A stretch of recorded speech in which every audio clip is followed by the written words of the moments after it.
Kickoff in 24 days. We're in camp. We're popping pads. Florida State getting ready for the Dukes. Really getting ready for LSU. But we will talk it up here for the next 60 minutes with all of you. Of course, on Florida State Seminoles Live. Jason Parker, NBC6, Logan Robinson, Noel Game Day. These guys make it happen. So leave those comments and questions in the live chat. Boys, how we doing? We are not looking past Duquesne. After last season, we cannot look past any opponent. We're going to be Bill Belichick. We're looking forward to Duquesne. That's it. Beat Duquesne first, then we can worry about everything else. That's right. We're gonna go week by week from here on out, no matter what. After what happened last year, and then we'll talk very highly and get fully prepared for Florida State versus LSU in the early September. Can we also talk about Mark's new home setup back there? So there's some alterations. I'm just saying, alterations going back there. Extreme makeover college football. We're still in the process of the makeover, so we're not going to draw too much attention to it now. I like it. You got the helmets placed nicely. Florida State helmet over your right shoulder. It's nice. I like it. I thought I would honor Jimbo on the other. I say that. I'm sure the comments love it. That just coincidence. Okay. Coincidence. Yeah. Would you rather have a Gators or a No. Miami helmet? Just bobbing it a little We bit. get a lot of choices back here. Guys, more important Yes. than anything, we've made it through the summer. In Yep. just over 3 weeks, the football is back. Mind you, I can't get rid of the tickets to this Duquesne game, but still, football is back. Football is fully back. I'll go ahead and tell you that. And that is nonstop. 20 practices in 25 days is no joke. It is no joke, but surprisingly, it hasn't been too bad. Things have been smooth, and went from later practices in the day starting at 3:30 going to 8:30 now in the morning. And I personally like morning ones. Get them in, get them over with, and it's not so hot either. But it definitely back in the groove. I love it. I'm glad football is fully back. I think there's the Hall of Fame NFL game this Thursday night that I think the fifth stringers are playing in along with some of the water boys. So I'll take it. It's a football game that I can put on in the background and do some work and chill. We are so desperate for football, we'll watch the Jacksonville Jaguars. But more importantly, Logan, like you said, a week in the books of practice. So far through the first week, give me your biggest surprises, both good surprises and any areas of concern you may still have after watching this first week of practice. Some good surprises. I'd probably go with AJ Duffy's start to fall camp. I'm not going to say the first 3 days were magnificent, but he's been on he's in a groove right now. The last couple of practices, he's gotten more confident in his throwing, Jason, and that's something we didn't see whatsoever really that much during the spring. There'd be maybe 2 or 3 throws that I can talk about going back in the spring, but now I'm getting like 3 or 4 of those of practice, and you're seeing progress from him rolling out in the pocket when need be and finding guys down the field. I think he's understanding the assignments, understanding that offense better. And then Mike Novell said after the practice yesterday, he believes AJ Duffy is, as a true freshman, one of the ones that's so much ahead than he's ever had in his past, couple of years coaching and going back to Memphis too. This is a quarterback that is understanding the system faster, and think they, him and Tokars think very highly of him as an intelligent player, definitely back there, understanding the defense. And there's definitely still a ton of work still to be done. But yesterday he had a beautiful drive down the field, ended up being a field goal. That's something that Duffy, we didn't see a whole ton of during the spring. And Florida State, we've had the whole conversations about if Jordan Travis goes down, who's going to be up next. I'm not saying AJ Duffy is going to take a QB2 spot. I don't see that happening because State Rodemaker had his best day of fall camp yesterday, but you're seeing a trend for AJ Duffy, Jason, starting to really build confidence. That's all it was. We'd be there. We can't speak on every single thing that he's doing and report on it, but just to keep it plain and simple, he was hesitant. He was very hesitant to make those throws. He'd tuck and run.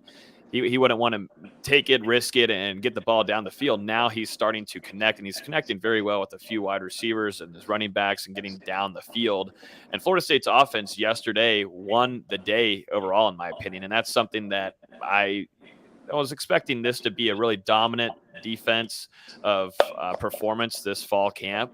But you're seeing battles where the offense wins this day, the defense wins this day. But for the first full padded practice, the offense won the day. And that's something where all three quarterbacks did well. Jordan Travis, Tate Rodemaker had his best day, and Duffy is continuing to move the needle a little bit with understanding the system and not being so hesitant. He's making some throws. We've talked about this before, and obviously the quarterback position is the big position that many of our viewers here have talked about.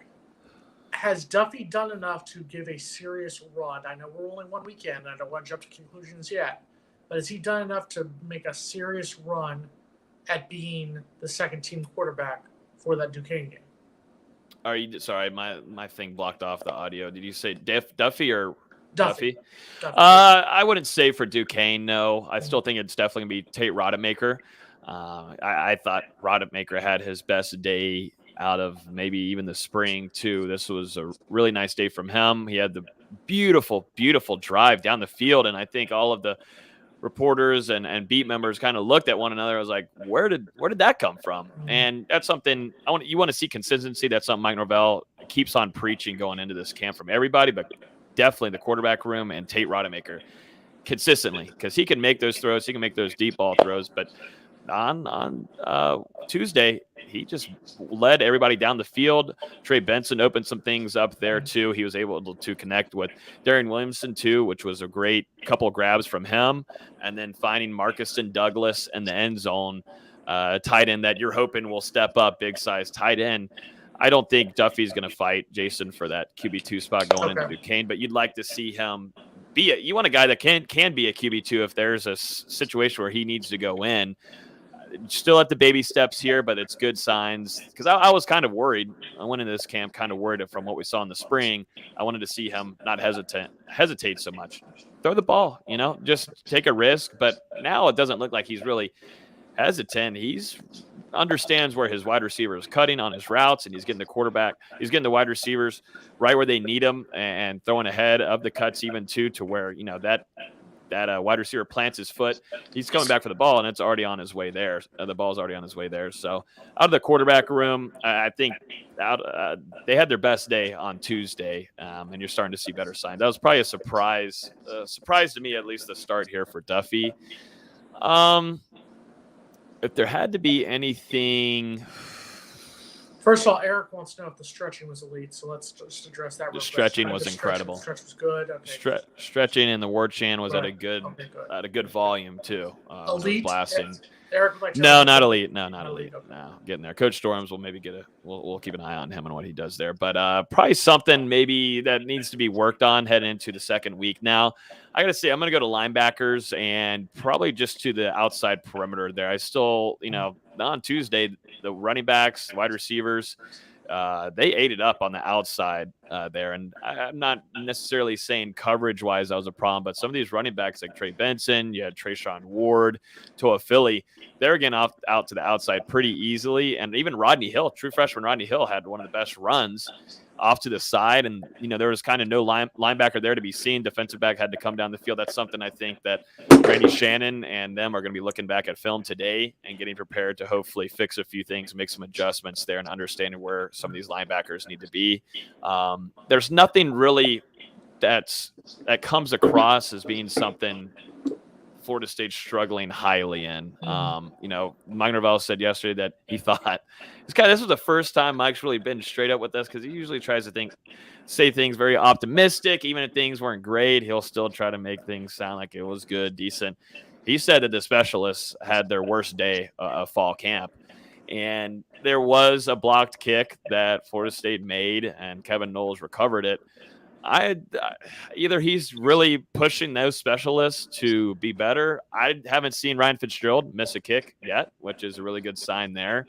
Alex Mastromano is doing his thing. There's a little bit of battle between some of those guys behind them, but that's something that Mike Novell said he wants the guys to be better at heading into tomorrow's practice, which will be back out there tomorrow morning. That I'd say linebacker coverage, more making sure you're east to west and making sure the boundaries are set up. The linebackers kind of struggled in that department. Maybe the offense just had a really good day, though. Maybe Jordan Travis, Tate Rodemaker, and AJ Duffy And Mike Novell, Kenny Dillingham was really hands-on and play calling and such, definitely in practices too. This was all Mike Novell. Watching him do his thing is definitely pretty fun. And, Mike called a couple beautiful series down the field for these quarterbacks, and they understood the assignment. The running backs did their thing, and there was some wide receivers that were open. And some of these throws by Tate Rodemaker were right on the money into a pocket. It was a good day for Rodemaker. I'm not saying, there's still Jordan Travis up here. He's still up here. There shouldn't be any conversation about QB1 in the situation. There should not be any tweets about that. You shouldn't even say Jordan Travis QB1. Yes, that's it. That's solidified. But now you want to know who QB2 is, and so at least you're starting to have a little bit of maybe a small battle. Eric throws a sad face up for Micah Pittman, obviously no longer an Oregon Duck now with Florida State. Talk about the wide receivers for a moment, because that's an area we've talked about a lot in this offseason, about an area that needs to get better. What are we seeing from the wide receiver room so far through the first week? I think Malik McLean he's going to be good. Okay. He's going to be good. I predicted him to be wide receiver 1 heading into the season. Okay. Over Winston Wright, anybody. I mean, he's wide receiver 1 without a doubt. He and Jordan Travis connect the most. I mean, that's Jay Travis' go-to guy. If it's after multiple reads or if it's just quick pass, they connect very well with one another. I think Malik McLean has came in and done his thing. Johnny Wilson's in another groove like he did in the spring. Micah's kind of had a slower start like he did in the spring. We'll see if things pick up for him the second week. That's whenever we saw Pittman really start to emerge as a name that is going to jump into the rotation. Johnny has been, really impressive. He's just had a few drops in the early part of fall camp, and right now he's on a consistent groove of bringing balls in. I mean, these quarterbacks love going to him because of his range, his body, his length, his wingspan. Jason, that wingspan is absolutely delicious. It's delicious. I mean, the quarterbacks love just, Are you using my Uber word? Uber Eats over there. You are using my word. You are calling it delicious. Yep. It's delicious. The wingspan is delicious. The ball's going right. Perfect. The ball, I mean, they love it. I mean, red zone, he's a threat everywhere. Johnny Wilson has definitely been impressed. And you got to give some tips off to now, Pokey Wilson. I thought that he's had a really good, consistent camp for Florida State. And, Mike mentioned him in his presser before fall camp saying he's put on 10 pounds. He's a name to watch, and so far he's a guy that's going to be in that starting group heading into Duquesne. You're in a couple of weeks, which is crazy to think, but yeah, in a couple of weeks, I'm expecting Pokey to be out there along with Malik McLean, still building some chemistry with some other wide receivers. A surprise, there's another surprise guy, Jason, and that's Deuce Spann. I just forgot to mention him. AJ Duffy and Deuce Spann have probably been my bigger surprising guys. That has been someone that I think all of us on here, we weren't really projecting much of this upcoming season. Project player, learning a position. You love the physical parts about him. You got the speed, you got the length. He did what he needed to do at Illinois. They would go for him in just small little bits, but he'd bring down some catches. Deuce Spann has been a legitimate threat to Florida State's defensive backfield all throughout the first week of fall camp. He's connecting well with the wide receivers, and he's bringing in some deep balls down the field, and even some short intermediate routes too. He's hauling in, but you could definitely tell with the offense and Coach Atkins, and Mike Novell, and Ron Dugans what they want to do with Spann. And I do think he's going to end up playing this upcoming season, which I wasn't expecting heading into this fall camp. And we saw tiny little bits of him doing a few things, some flashes here and there in the spring. Now there's consistent plays through every practice where Deuce Spann is sometimes wide open. And I'm sure, FSU fans will freak out and say, well, where's the defensive back? What's going on there? Deuce Spann is a special athlete. And there's a reason why Mike Novell wants him here. And he said that he thinks he's going to be a special player for Florida State throughout the next couple of years. Deuce Spann has been a surprise to a lot of us there in attendance. You sound a lot more confident. This is a lot more of a confident Logan Robinson than we heard after spring football. After spring football, there was a little hesitation in your voice, a little bit that we still have a long way to go. Yeah. What have you seen so far from what I'm hearing? According to you, 12-0, ACC championship, college football playoff return. Is that what you're saying to the fans? That's your hot take for today, right? No, yeah. Let me put that out, and it will be take. clipped, and it will be on Twitter here Actually, in like 5 minutes. Mark, if you want to put that on your Twitter account right now. Yeah. No, but in realistic terms, what are your hopes higher now than what we saw at the end of spring? At this point right now, I mean, obviously, like we said, this is just 1 week. We still have 3 weeks to go before they're taking the field against Duquesne. But so far from what you've seen, do you have a much higher hopes than you did entering fall practice or at the end of spring, or are you still kind of a little bit hesitant right now? I will say, being able to speak with some of the people there, because that some personnel, some names have been inside the program for a while, have seen practices, they'll come up to me and say, this feels different. This feels like there's, and I agree with them, depth. It looks a lot different than this spring, in my opinion, just because of the different competitive battles you have. And that offensive line room is something else. We put out a video the other day of just how many guys Coach Atkins has now, and the depth is there, and that is created to where now you can have multiple series work. If you think about it, you're really running 1s and 2s at the offensive line position going through practice. You can run 1s, 2s, 3s, and 4s, and that allows for more of these guys that are second string, third string, even that are trying to get in. Some of these freshmen like Azrae Thomas, Sam McCall, that are running with the third team during the spring. You got guys now where you can move in every which way, shape, or form to compete and battle, and that has helped the whole time because, I'll be honest, Mike Novell and what they've done in the first week of camp, they're putting guys around. They're putting first stringers around. They'll go to second team. There's all different kinds of scenarios that they're putting in, whereas during the spring, you were strictly stuck with just one thing, and that was sticking with your first team there and then your second team there. Right now, you're able to adjust all around, and I think the depth has really helped here. And the biggest thing, like I said earlier, the biggest thing is a quarterback going to step up, or are we going to see signs of growth there? And you saw Tate had a wonderful day yesterday and had the prettiest drive, maybe out of all camp. Jordan Travis is Jordan Travis. I know we don't talk about him a lot, but he's getting down the field. And then AJ Duffy, that's a great sign to see him developing. So I think there's some optimistic signs. I don't want to buy into it because I usually will, just because I try to be optimistic on everything. Trying to get page views. Let's calm down. Yeah, calm down the optimism. That's all you're doing. We don't want to talk too crazy over here, but I do feel better. If we're talking competition, I mean it took a little while for things to get a little chippy during the spring. It was really the last week. Guys tired of being there, one another facing one another, and that's definitely going to happen here in a week or so. That's already begun. I mean, these guys are battling with one another. There's great one-on-ones with wide receivers, defensive backs.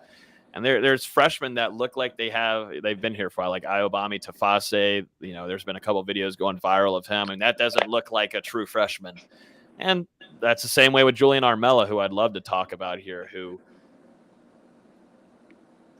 we sent a good I think he's going to play. I think he's going to play. He's still going to be redshirted because you get to play a couple games, of course, before you can't go over 4, I believe. So I think he's going to be thrown in there a little bit because what he did, and I'm the biggest Jared Verse person here in the world, but he had a pancake on Jared Verse yesterday, and that coming from a true freshman guy, and then a few things that he's done through some of the teamwork. It's impressive coming from a true freshman. Came in with good size. I think they're going to add a little bit more to him, but I've really liked how Julian Armella has started this camp. He's a lot more quiet than I thought. I know we all see the camp videos of him talking trash, kind of getting people's faces, getting chippy.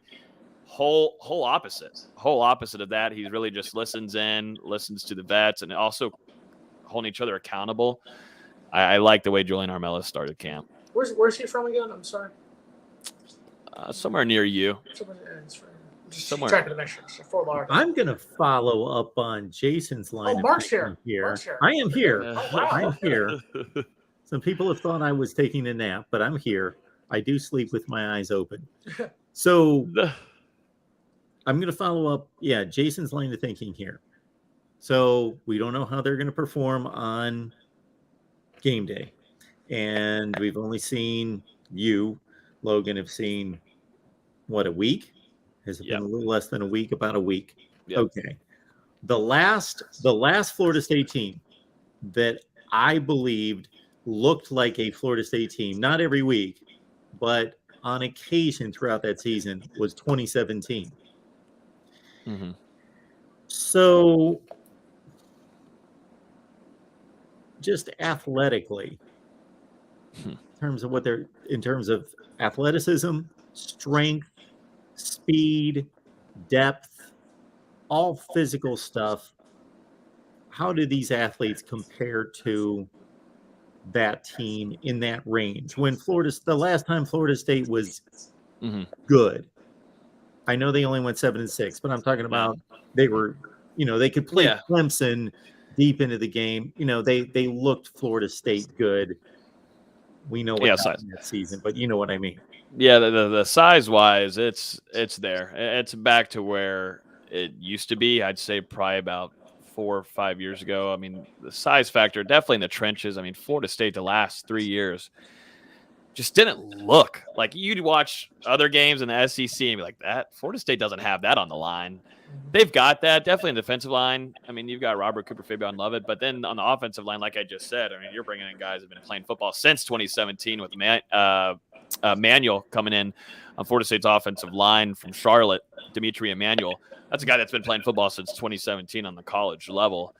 There's guys with some crazy size, and we've been posting some videos about it. That's something that Coach Storms did a really good job of, but I think they've done a really good job on the recruiting front and the transfer portal of bringing in guys that you don't have to do much of developing. That's something Florida State, you go back to a few names like Jalen Goss. I mean, that's a tweener between a tight end and a defensive end. You're gonna put him in the trenches on the offensive line. That's just you're gonna take 3 years to develop that guy. You're bringing in Julian Armella, Quashawn Sapp, Antavius Woody, some really, really, really nice size. Daughtry Richardson too, some really nicely sized offensive line. I think that's probably the first thing that we noticed right away is just the size factor of these players, and that will play a big time factor in the run game for Florida State this upcoming season, which Novell wants to push a whole ton.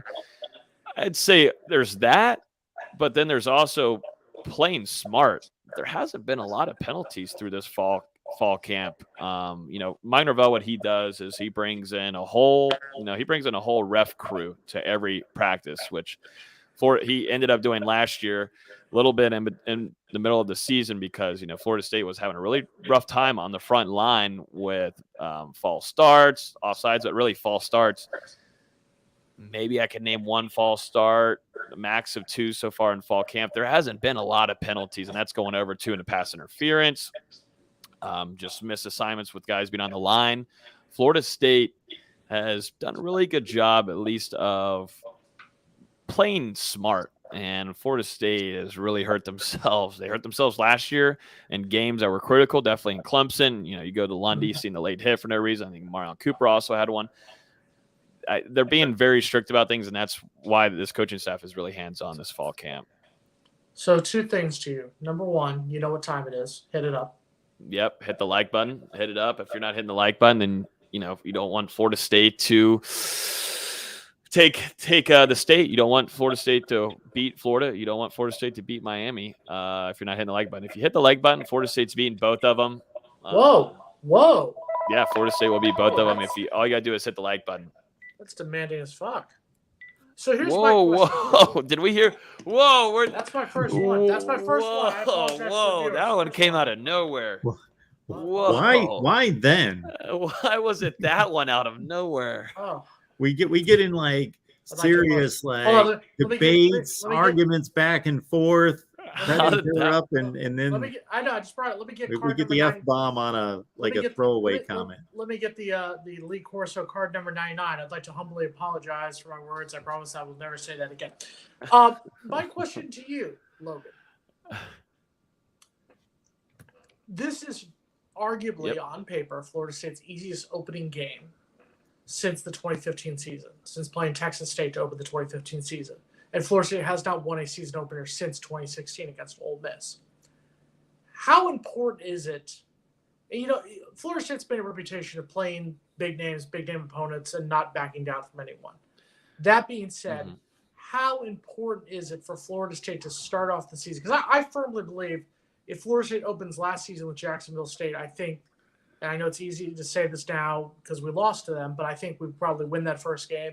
And maybe we beat Notre Dame if they flip around. You don't know. Mm-hmm. But how important is it for Florida to open that season with a slightly easier on paper opponent as opposed to if they had to open the year with LSU? I love it. And it's going to go back to what we're seeing in fall camp. I don't think this offensive line is going to be fully situated until you go after LSU. At least you get one game ahead of that. And I think that's going to be big for FSU because they're going to use film out of that game. It's going to be big film day. And I'm expecting Florida State to come out 1-0 to start the season, and just unless something goes crazy on us. But Florida State will win that game. But the biggest thing is going back in that film room and making sure the guys are in the right spot that you believe in, will understand their assignments when you're heading into a game against LSU with really, really good talent. Florida State is going to have to figure out, Coach Atkins, Novell, what is going to fit best for that game plan heading into that first week of college football. There's so many guys on that offensive line right now, and there's a lot of battles going on. You're seeing the Estes jump in there now and getting some opportunities. You've still got Scott on the outside.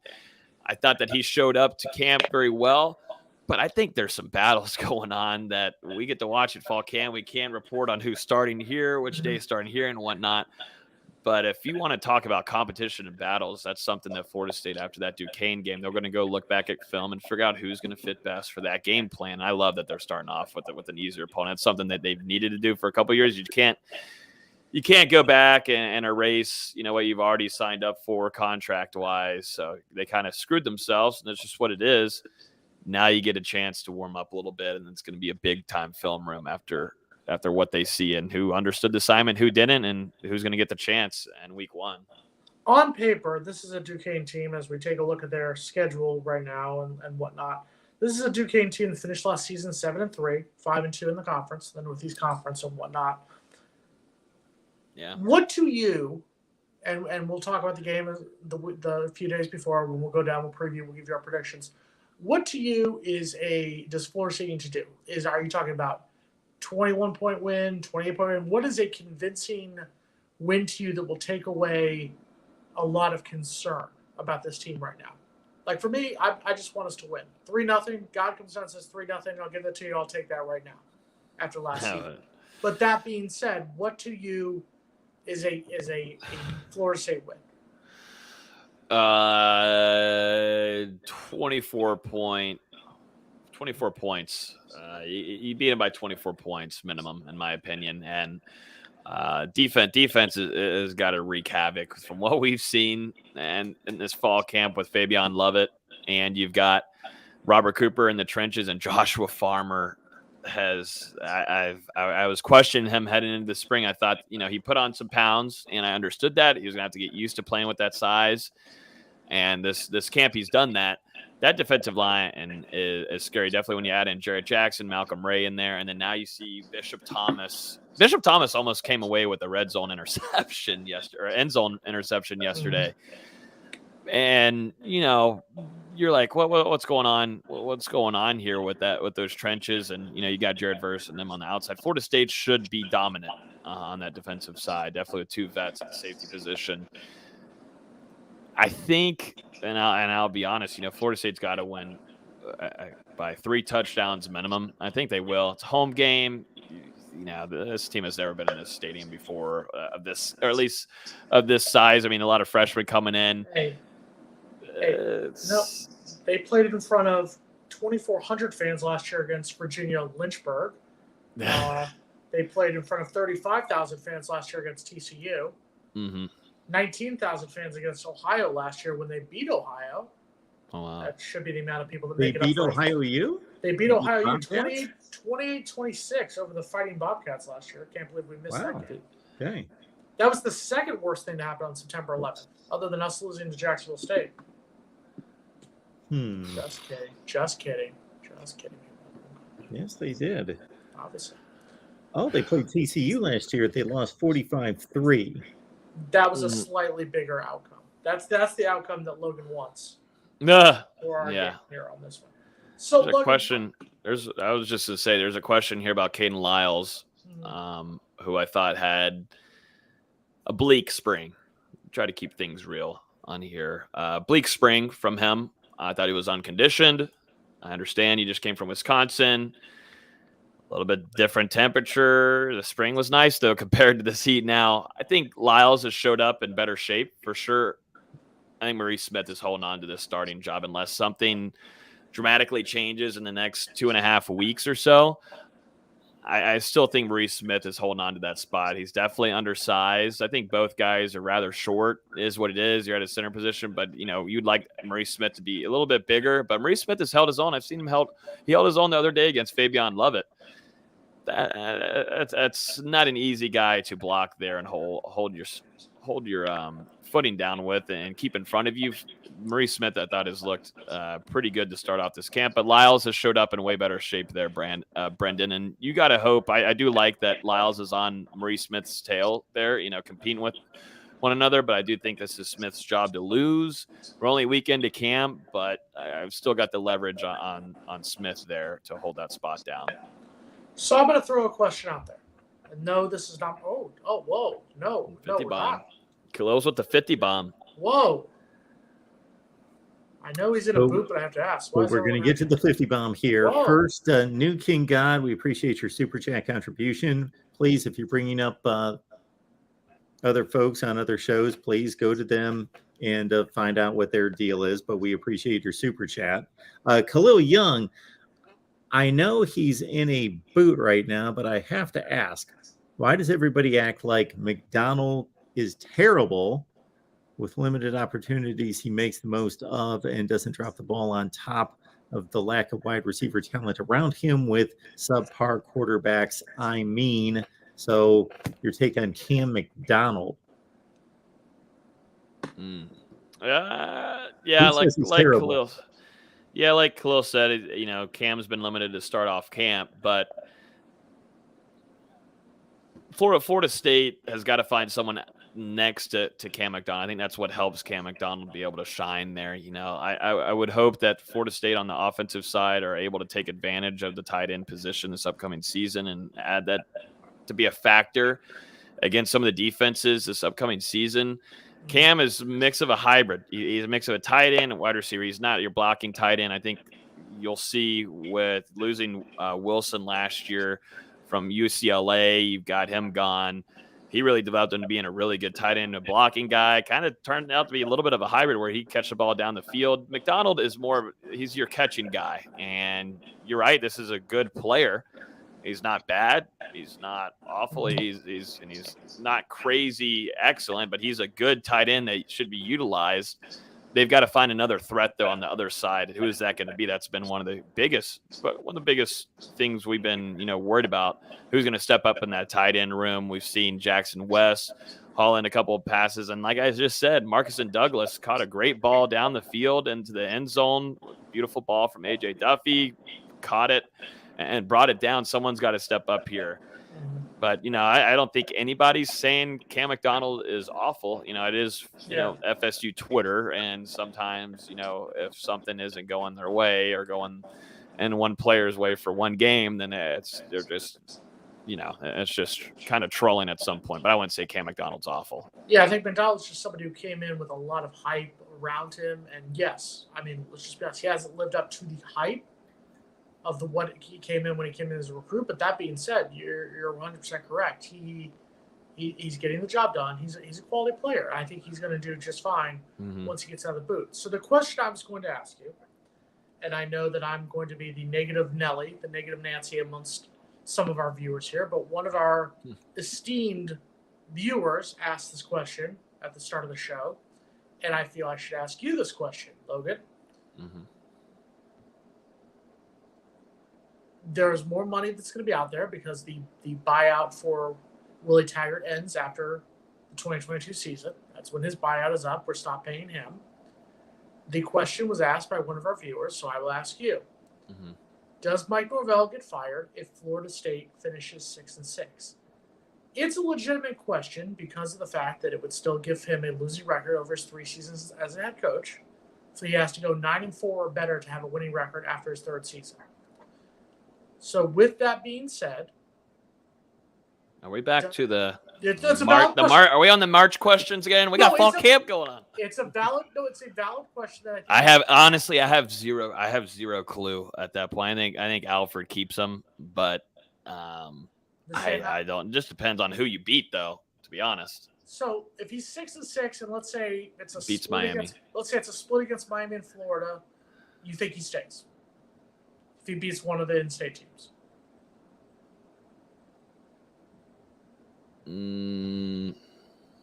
That'd just be one more game from last year. I don't. Alfred's kind of being a little vicious from what we've learned. Doesn't have a lot of patience. They're building a lot. They're building a lot out of Novell. You just don't. I don't know. I don't know the money situation and what they'd want to do there. I mean, you're about to break ground in December on a football only facility. It's definitely not good enough. I mean, what does that put you in the ACC? Like fifth in division, fourth in division. I think you have to win 7 games. I think for his job to stay safe, I think you have to win 7 games. And I predict they would go 8-4 before the bowl game. I legitimately think there has to be, because there was a 2-game improvement in 2021 over 2020. So I think by keeping that mentality, 2-game improvement will be a 7-5. I think that shows, like you said, the way things go. How much does the finish the 2020? What I think that does have something to do with it, but I think that's going to improve as the season goes. And we talked about it. I think, if Florida State goes out, and that's why I said the LSU game is beyond important. National TV, you're playing an SEC opponent, essentially on the road. I mean, it's a neutral site game, but it's on the road essentially. I think if they beat LSU, I think you're going to see a couple of recruits who are going to either maybe outright change their commitments or at least plan some visits to Tallahassee. If you beat Miami, there's a couple of Miami guys that I know are not totally 100% sold on being committed to Miami at this rate. So you can flip a couple of guys there. I think that's how the season is going to play out. But I to touch on what Logan said, I think the athletic director, Mike Alford, has made it very clear what his expectations are. I mean, you basically ran a soccer coach out that had won 3 national titles in 8 seasons. The longtime women's basketball coach left.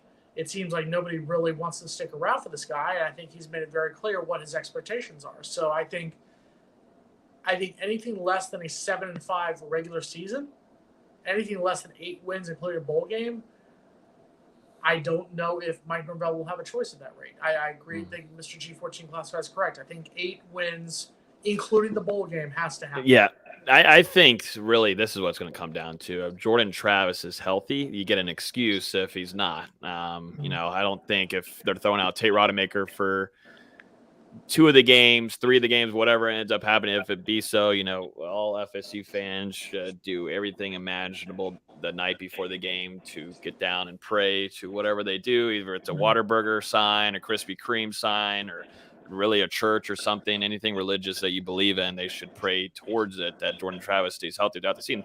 If Jordan Travis is healthy through the season, they would have won 2 more games last year. Potentially 1 more, but if you head into the season more depth, I mean, I still think Florida State wins 2 more games this season, in my opinion, and I'm leveraging off of Jordan Travis staying healthy.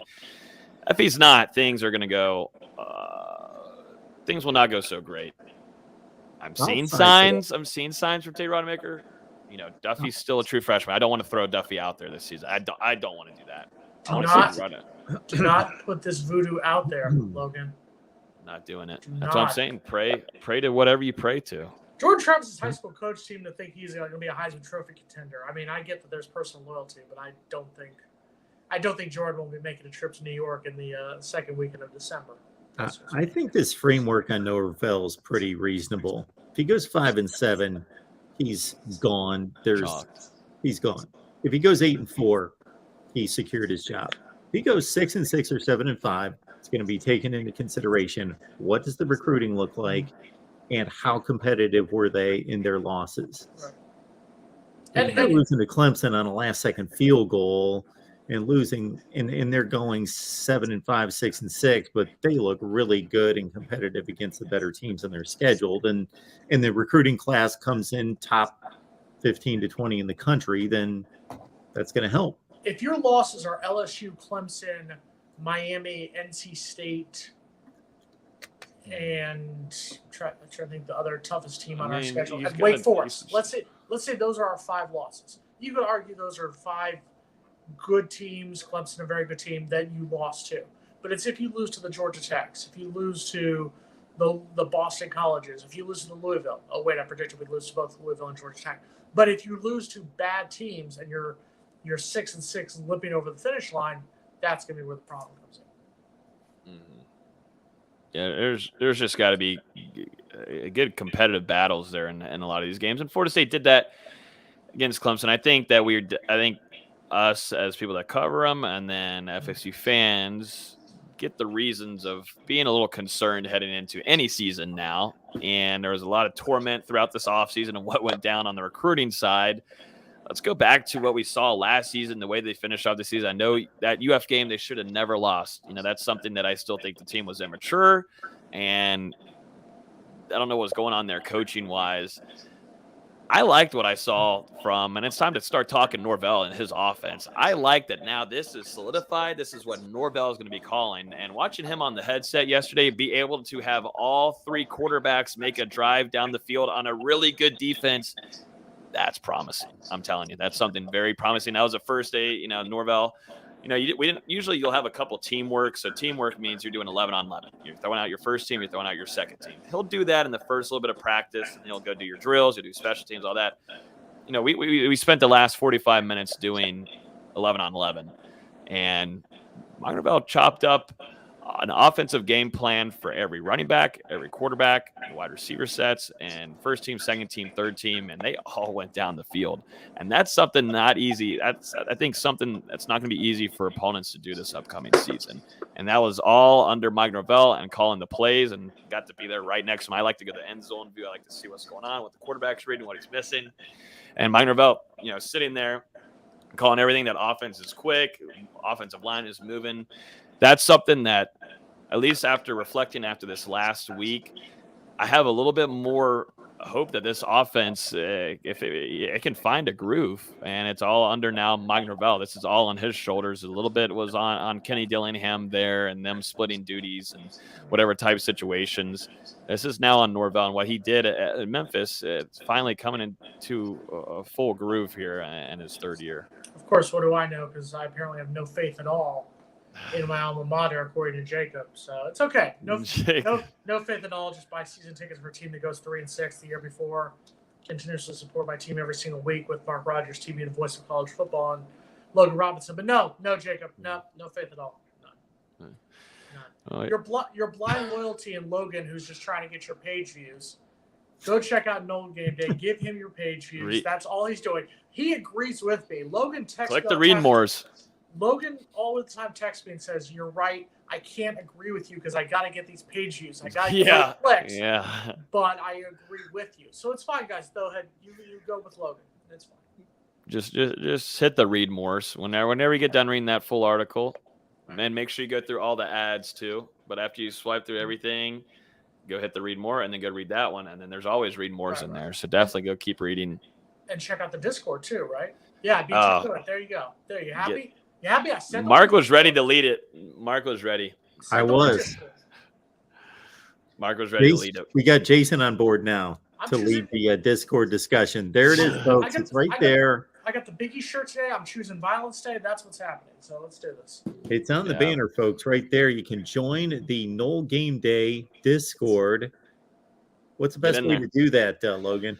The best way to do that is simply go to our YouTube page, just Noel Game Day, and then click on one of the videos. It's in the description down below, and you can come in there. Things are great. We're giving some updates throughout fall camp in there, and then now we'll start getting prepared for game weeks here in a little bit, where we'll have bat caves and talk about what we saw in practices and game prep. And then, once it gets too close to football season, we'll have game day threads from all the top tier college football games from every week, where live chats going in, because we're all addicted to college football no matter what. So hang out there with us throughout the next 7 months or so. It's a good time, and it's free to join. So come hang out and chill a little bit. Now, will you be pulling the old, what Gene Deckerhoff, our former radio voice, would do? Go to the Florida State games on Saturday, the Bucks games on Sunday. Will we be seeing that from you this season? That is the game plan. So that's going to be, and if Gene Deckerhoff can do it, and what he can do at his age, he's able to do that, then I should not have to complain, really. Well, and we're only going to stay going down to Tampa. I don't know if we'll be traveling to any other games. So I think we can make the trips down there. And there's some nice matchups. You got Chiefs coming in, Green Bay Packers, back-to-back weeks. And then Cincinnati Bengals are coming too. The Rams are coming. It's a great home schedule for Tampa Bay this summer. Phenomenal 8-9 season for your Buccaneers with Bucks. Well, I'm not. Whoa, no. Don't say my Buccaneers. No, they're not my Buccaneers. My Steelers are going to do what we're going to do, and we're probably going to win the AFC North with 3 quarterbacks. Are we betting on that one? Do you want to put the bet right now? The AFC North, yeah, the Bengals aren't going to go. They did last year was magical. They're not doing it again. Whichever team finishes better, Ravens or Steelers, loser has to wear the other team's apparel for one show. A hat. Or you wear a Ravens hat, or I wear a Steelers hat. Yeah, I mean, I think they had the best of us last year. Come on. No. Bet it up. Come on now.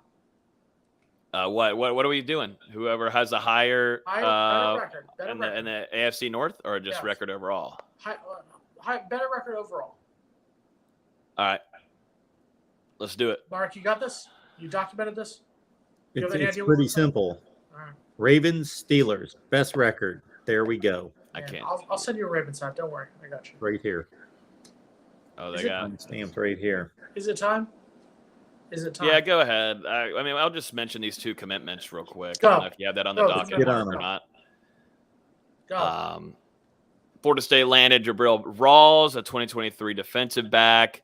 One thing that I want to mention, though, in his interview that he did with us, which I think is worth mentioning, he said that he's committed to Florida State, but still is keeping his options open. So take that for what you want. An interesting interview. You guys can go check it out. It's on our site, NoleGameDay.com. But this is a guy that was definitely maybe under the radar. Based on his ratings, it looks like he's under the radar, or he's not on the radar. Prospect. Yeah, so that's why we're not going to spend spend a whole lot of time talking about him. But Florida State is always going to get a defensive back. That's something that I don't think anybody is ever really worried about. They're going to bring in talent there. So Coach Woodson believes in this kid, and they gave him the offer.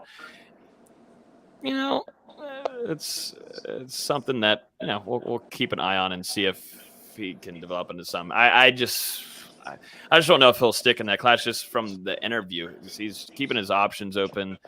Florida State, I think, being the best offer that he has right now. I believe also got one from Boston College. But anyways, he decides to go with Florida State.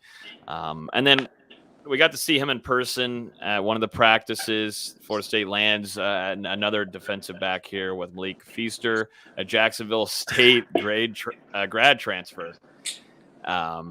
This is just continuing to try to build depth here in the defensive backfield. Florida State is always going to continue to do this, I feel like.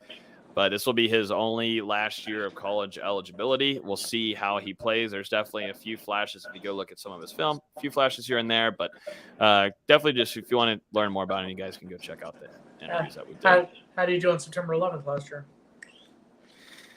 We don't remember that. That game didn't happen? No, it didn't happen. No. Nope. We don't remember anything that happened last year. Now the floor is yours, Jason, for the hot take of the week. Well, Jason, he's a Jacksonville State defensive back. He can then, take what he witnessed in person and, provide some of his knowledge so they don't have those kind of breakdowns late in the game again. He knows how to win inside Bobby Bowden Field. We'll say that much about him. He knows how to win at the home of the Seminoles. Thank you. 305 left. Nice, solid. Thank you for that $3. Yeah. You guys don't realize we're taking your money. We live rent free in your head. I saw a comment about another outlet talking about quarterback competition. QB2, yes. Wait, for George There's no I won't. It's just there's a reason why there's only one outlet doing that. Nobody else with anybody that's seen football with their brain and their eyes open. let's don't be silly now. Jordan Travis is up here, and then you got maybe a battle here with Rodemaker and AJ Duffy. But let's not be silly. Hey, Logan, remember the 2014 season? I sure do. Remember the 2014 season? It was a good time. Florida State was winning games. Florida State was winning the ACC. Florida State was in the college football playoff. Also, that was the season the ACC still tried to act relevant and bring Notre Dame in. Notre Dame didn't want to play football on a full-time schedule in the ACC. So the ACC cowered to them and said, sure, just play us a couple games. We'll go from there. And it was good. Florida State beat Notre Dame in 2014. Miami beat Notre Dame in 2017. The ACC's had some good battles with them. But over the last 4 seasons, Notre Dame has run shop on the ACC, going undefeated against the ACC the last 4 seasons. Well, in true fashion, with the way the ACC has played of late, not much is going to change. Because hot take number 7, and I told you, they're not all going to be winners, Mark. This one you might be a little disappointed in. This one might be a no-brainer. But for the 5th straight season, Notre Dame goes undefeated against the ACC. And why, you may ask, does Notre Dame go undefeated against the ACC? This one I may have mailed it in on. I'm not going to lie to you. Because they play North Carolina at North Carolina, North Carolina without Sam Howell at quarterback. They go to Syracuse, and then they have Clemson and Boston College at home. To me, the only real competition there is maybe Clemson.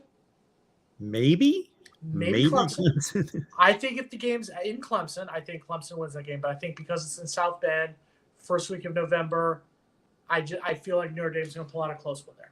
I'm not saying Notre Dame can't win that game. I'm just saying when you say maybe Clemson is some competition. I don't think this is the same Clemson teams that we've seen the last couple seasons. I think this is a different Clemson team. I think you're starting to see – I think Clemson will still be good, and we'll talk about them in the coming weeks. They will be in 2 of our next hot takes to end the preseason. But I do believe that this is not the same Clemson team that we saw 2016, 2017, 2018, 2019. So Notre Dame is playing 4 ACC teams, correct? Correct. In order, the most likely teams to beat them would be Clemson 1, North Carolina 2, BC 3, Syracuse 4. Correct. In my opinion. And Notre Dame needs to join a conference. I'm sorry. If you take a look at their schedule, they're playing Marshall this year. They're playing UNLV this year. You look at their future schedules, it's time for them to come join Florida State, Miami in the Big Ten. Well, there's nothing wrong with the difficulty of their schedule. It's just that they need to join a conference because everybody else belongs to a conference. Plus, and has to win a conference championship. Think about it. Their game against Ohio State, where Ohio State will beat them in the first game of the year, that could be a conference game for your guys. That could be a Big Ten win. Sure. For your Buckeyes. Should be.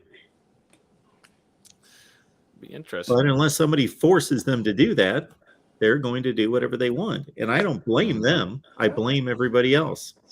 It should have happened years ago, but get away with it. Jason's hot take edition number 7. And I promise for hot take number 8, there will be no foul language. I promise that. That was a random one. That was a random one. I chose violence this morning. I'm sorry. Biggie inspired me. Christopher Wallace. Shout out. Where I expected an F-bomb to be dropped. Or bold. I'd like to point out that I'm the 3rd one out of me, Logan, and Big Game James to drop a curse word here. So I waited. I dropped an F-bomb, though? No, but you dropped a curse word. But I'm saying I waited 170 episodes to drop one. So. Maybe I shouldn't say this, but maybe I've if you guys would watch some other shows, it's not like I've outlawed cussing on my show, but just not. I don't want to hear any laced tirades for minutes. Well, then we'll see after week 0, though, Mark. We'll see. It might be different on here. If we lose to Duquesne, which I don't think we will, let's just say that right now. But if God forbid we lose to Duquesne, I'm going to come on, and every word I'm going to say is going to be that. Just give you a heads up. Falcon, you keep giving us money. Keep giving us money, Falcon. Your smack talk, you don't understand. We're taking all your money. Falcon Rex. Falcon Rex. Hey, he's one of the mainstays.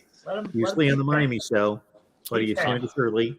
I think maybe Falcon Rex showed up early because he also knows that we do not have a Miami show tonight. It is canceled tonight. Oh, no. The big Miami show. Oh, no. How are their fans going to continue to live in the past? But we will have our second Miami show on Thursday night. Oh, no. So here's your I am scared of these comments, man. These comments are definitely weird tonight. Definitely. They're tricking with us, right, Jason? Logan, let's do the Miami show. We'll give you, here's your Miami show. Bro, 305, bro. Bro, 5 rings, bro. Bro, never mind we haven't won one in over 20 seasons, bro. Bro, Mario Cristobal's the best, bro. Bro, 305. We're going to destroy everyone, bro. That's basically your Miami show. Congratulations. Is that what there's your hour of Miami programming. There you go. There's your hour of programming. There's your hour of Miami programming. Yeah. Hey, if they don't never mind. We won't talk about Miami. No, don't talk. What are we looking for the second week of fall camp? We got a little bit of time, right? Just a couple minutes. Sure, I've got time tonight. What are we looking for, Jason? What do you want to see out of the second week here? It was a great competitive start first week, I think. What do you want to see now? Someone emerge and take some spots. Body fat under 10%. I want to see height above 6 feet. No, I just want to see more solidified play on the defensive side of the ball. And I get it. It's first week. Everyone's going to be a little rusty. You haven't played competitive practice since the second week of April. That being said, I know what the offense is capable of. I want to see the defense. The defense was what disappointed me at several points last season. I need to see a better defense. Yeah, I think really the things slowing them down just a tad, maybe. And they've dominated some days too. But I want to see maybe I don't know. I also don't want to be like, I want to see consecutive days of them dominating because the offense, you would like to see that. We like what we're seeing right now. You got offense having a good day, you got defense having a good day. During the spring, it was defense. Offense, you're finding a groove there. I think that's with depth. What I'd like to see going over the defense side, I want to see linebackers and making sure they're taking care of the boundaries. I mean, these running backs have been, taking full advantage of it. And, guys aren't being fully tackled, so it is what it is. But I will say Novell is very strict on once a guy, taps you or thuds you, they stop that play, they're putting the ball down, they're going there. Novell will very rarely give a running back even a touchdown. You've got to be in that end zone or they're putting the ball down and we're going to run it up again. So I want to see some better boundary and maybe some coverage skills from some of these linebackers because there's been some tight ends open and maybe that's some growth there in the tight end room. But I think there's been some spots where the linebackers have lost some of their assignments and not been in the right spot. Some Adam Fuller and Randy Shannon, I think, are looking at the film from yesterday and today, too, just going back and seeing what could be better there. So I'm looking at that linebacker room the most. Everything else is about as good as you want it, I would say. And you get that reaction from the coaches, some of the veteran players so far in interviews. A really nice start to fall camp, if I was going to say, to round it up the first week. A very competitive one that it feels like kind of like we're in the third week. We're just going into week 2 here. So there's a good groove in Tallahassee, I would say. Not that they're going to win 9 or 10 games, but really, really good practices. And guys are staying healthy for the most part, too, which is probably the biggest thing because you don't want to lose a potential starter either. Falcon Rex coming back at us. Yeah, he's really so dumb that he doesn't realize I live in Broward County. Here is now the comment from Falcon Rex. We got to get to the super chat here. What's the turf looking like in Tallahassee? Well, it's looking as good as it did when we beat you 31-28 last season. When Tyler Van Spike didn't know the rules of the game and spiked the ball with 2 seconds left. So it's looking just as good as the turf then, genius. Did you guys pay rent on the first? You guys paid rent, right? Do you pay a monthly rent, or do you have to wait till the season? Just a question, Falcon. Play with me. You want to come up to Pembroke Pines and play? Let's do this, son. Damn, Jason's here, baby. We're getting close to football season, choosing baby. Violence, son. Biggie. Choosing violence. Jason's here, baby. Oh, we're getting close to football. I've never heard Tallahassee, but that is some funny stuff right there. They say that all the time, but none of them have ever even been to the campus in Coral Gables, so just let them have their moment. It's fine. They think that barely graduating from a public high school in Dade County is enough to say, "Oh, I'm a king." No, you're not. He said he likes you, though. Falcon said he likes you. I like him too. He's got plenty of money. Congratulations, you're a Coke dealer, Falcon. Congratulations.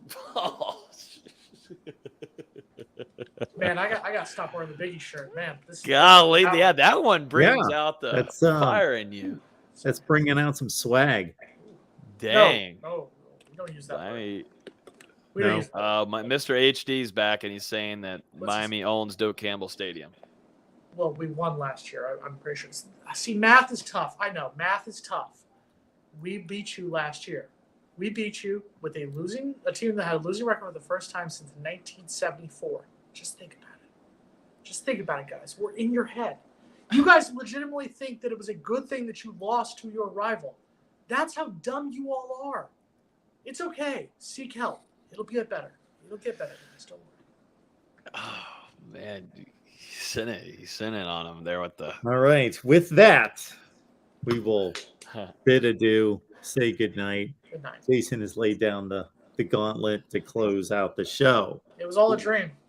Logan with about 90% of the information, and then Jason with the hot takes and the hammer at the end. That's what we do. It was good stuff. What I did tonight was I posted the comments to the just to fuel the fire to Jason and I. That's right. Without Mark Rogers, the voice of college football, we would not have had tonight's show. Literally, since he's the one who sets it all up. So without him, we wouldn't have had anything. 75 likes. All right, say one genuinely nice thing about Miami, Jason. Eric, I absolutely will. When Miami plays the University of Florida, I will root for Miami. I hate the University of Florida. I only dislike Miami. And most of my jokes to you guys, I get it. I just like to rip you guys. But yes, when Miami plays the University of Florida, I will root for the University of Miami. I hate the University of Florida more than anything. Thank you, Eric. Eric will also let everyone know that you need to join the Discord here at the Voice of College Football because Eric's part of it. And we are rolling toward the season here, and they're going to have watch parties every Saturday on the Discord. So join us on Patreon. Search MarkRogersTV. Get the Discord. I get you the link. I welcome you with a nice little plaque and open arms. It's a good time. And join us on the Discord. But if you like to stay first and foremost, I will say join Logan's Discord. You got to get there. But other college football fans, join us as well. If I join the Discord, can we stop saying the word? No. When we get to 1,000 on Discord, I will stop promoting it on the show. 1 week. No, just 1 week. We're at like 63 right now. When I get to 1,000. Oh God. Just 1 week. That's all I'm asking. 1 week without the word. That's all I'm asking. No. When we get to 1,000 at $5 per pop, you can do the math. I'll be fine without promoting it here. Done. Guys, sign up for Mark's D word. Go for it. And hit that like button. I was gonna say there's like almost 170. There was 175, but now we're closing shop. But hit the like button before you leave too. I'll go to more Florida State fans to hang out with us. Hit that like button before you leave. Let's get to 75. Let's get to like 100. We're at 63. We can get to 100. We can get to 100. I feel like. And get on back here next Wednesday at 6 Eastern and bring a friend. Jason, thank you, man. Logan, appreciate it. Yes, you guys make this happen. It was awesome. Good show. See you next.